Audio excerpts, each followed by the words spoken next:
ఇది ప్రజాస్వామిక ప్రభుత్వం, ప్రజలెన్నుకున్న ప్రభుత్వం కాబట్టే గద్దరన్న జయంతి వర్ధంతులను అధికారికంగా చెయ్యాలని ప్రభుత్వం నిర్ణయం తీసుకున్నది. దాన్ని శాసనం చేయడం జరిగింది.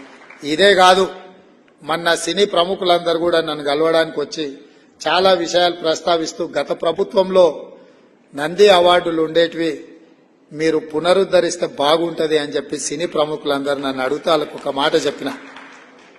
నంది అవార్డులు కాదయా, ఖచ్చితంగా మా ప్రభుత్వం అవార్డులు ఇస్తుంది, ఆ అవార్డుల పేరు గద్దర్ అవార్డులు ఉంటాయని చెప్పిన.